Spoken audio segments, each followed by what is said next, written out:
Good afternoon, ladies and gentlemen, and thank you. So this is the first session we begin with today. I have, she's already introduced, Mr. Kurian on my right, Mr. Pradesi from the Ministry of External Affairs, Mr. Moni from National Informatics Center, Mr. Dharmaraja Krishnan from Central Board of Customs.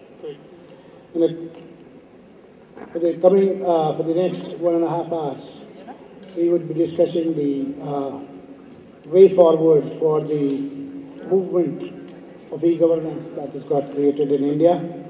We heard a lot about this in the morning. The most popular governance is e-governance. It's already being understood as the most popular mode of governance. There is talk about e-governance in every quarter of the country's governing systems.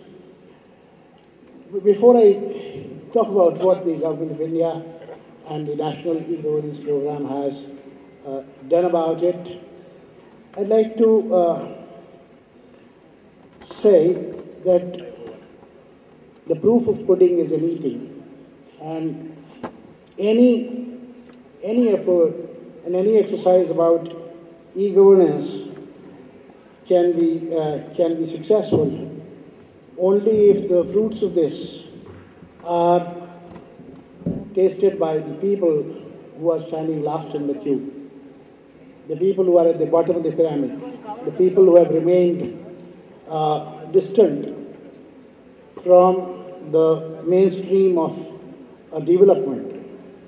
And I also would like to point here that the ICT revolution that is taking shape now is going to cut two ways.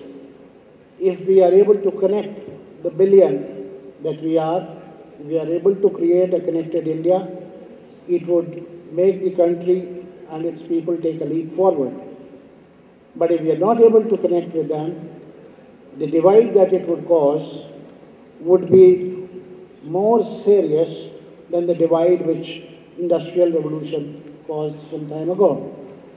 And it would not be without some kind of social strife that we can exist if we are not able to bring everybody of this billion on par with each other in the area of knowledge and communication. So, quintessentially, the objective of National E-Governance Program or any effort in the direction of e-governance should be whether each of the members of the bottom of the pyramid in this country, can they stand up and be counted? Can they get access to resources, health and education? Would they be able to compete with each other, with anybody else in the society with equal capability? And how would they bridge the distance with their urban counterparts or those in the developed world? And friends, India has made great strides in the last 2 years in setting up a robust infrastructure across the country for meeting with these objectives of creating a connected India. More than 27 states today have a state data center, which is created on a state-of-the-art model. Many states today have a state-wide area network. Welcome, Tanmay. Good to see you here. Tanmay Chakravarti from Tata Consultancy Service has also joined us now.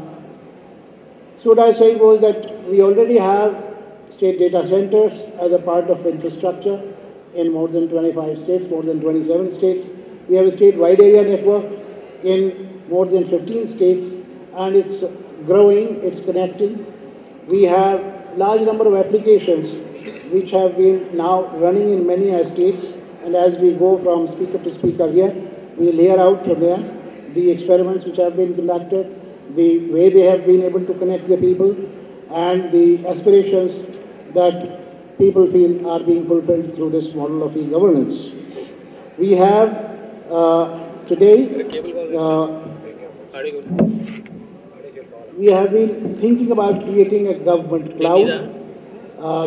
In Gujarat, we have been able to create a G Cloud, as we call it, by way of at least infrastructure as a service being provided by my department, the Department of Science and Technology, platform as a service that we provide.